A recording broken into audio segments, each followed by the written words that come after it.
इनकी कौन सी? हुसैन तारिक साहब। स्पीकर साहब बताएंगे जी, आ जाते हैं वजीर मौसूफ, आपसे इंक्वायरी शेयर कर लेंगे जी। हुसैन तारिक सर ये शाहिदा रहमानी की सीट है। हुसैन तारिक साहब। बिस्मिल्लाहिर्रहमानिर्रहीम। बहुत बहुत शुक्रिया स्पीकर साहब, आपने एक बार फिर मुझे बात करने की मोहलत दी, मौका दिया।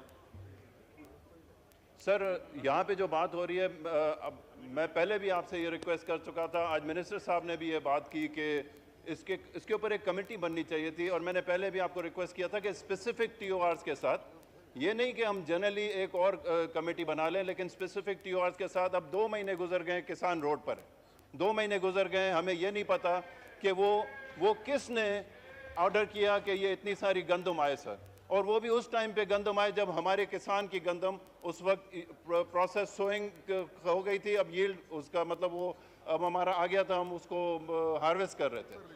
तो हार्वेस्टिंग के टाइम पे अगर ये हुआ है तो चलें, जुडिशल कमीशन को छोड़ें, जुडिशल कमेटीज़ को छोड़ दें, लेकिन जिस तरह मिनिस्टर साहब कह रहे हैं, कम से कम यहाँ की कोई कमेटी तो हो जो हमें बता सके कि ये आखिर किसने ये जुल्म किया किसान के साथ, किसने ये पाकिस्तान के साथ जुल्म किया। एग्रीकल्चर साथ जो अभी इसमें ये लिखा हुआ है कि 22% जो है ना GDP का वो एग्रीकल्चर की तरफ से होता है, और तकरीबन 45% जो टोटल लेबर फोर्स है पाकिस्तान की, वो भी एग्रीकल्चर में ही जो है जिम है। एग्रीकल्चर के थ्रू 45% पाकिस्तान की जो लेबर फोर्स है वो खाती है जी।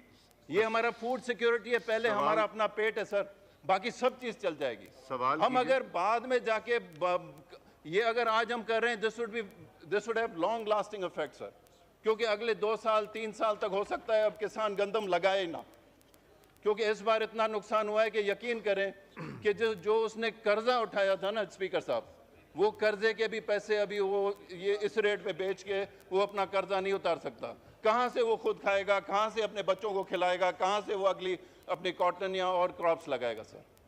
तो मेरी रिक्वेस्ट ये है, और मैं फिर आपसे सर बिल्कुल स्पेसिफिक TORs के साथ मैं रिक्वेस्ट कर रहा हूँ कि जिस तरह मिनिस्टर साहब भी कह रहे हैं कि स्पीकर साहब इस बार हमारी एक कमेटी हो जो कम से कम हमें बताए तो सही कि ये जुल्म हुआ क्यों, इसका किसको फ़ायदा हुआ, उसमें नाम इस मुल्क के सामने लाएं, हमारी इस कौम के सामने वो नाम आए कि उन्होंने किसने मिल के हमारे को इतना बड़ा इस मुल्क को चूना लगाया, इस मईशत को इतना डिस्ट्रॉय किया, और हमारी जो किसान कम्युनिटी है उसको इतना नुकसान पहुंचा दिया। मिनिस्टर साहब।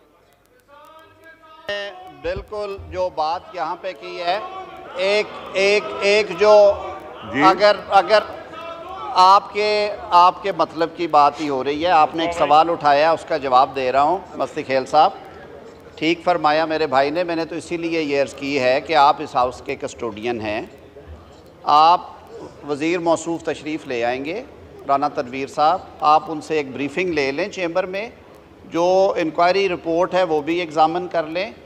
आप ज़रूरत महसूस करें तो आप आयल के दोनों तरफ हमारे बड़े काबिल दोस्त बैठे हैं, तो आप उनसे शेयर कीजिएगा। उसके बाद अगर ज़रूरत है तो मैं कहता हूँ कि अगर फिर भी आप समझे तो कमेटी, इस मुअज़्ज़ज़ ऐवान के अरकान की कमेटी मेरे लिए बतौर पार्लिमानी रुकन के ज़्यादा मोतबर है कि इसकी बजाय कि कोई सेशन जज साहब या कोई हाई कोर्ट के रिटायर्ड जज या हाज़र सर्विस उसको इंक्वायर करें।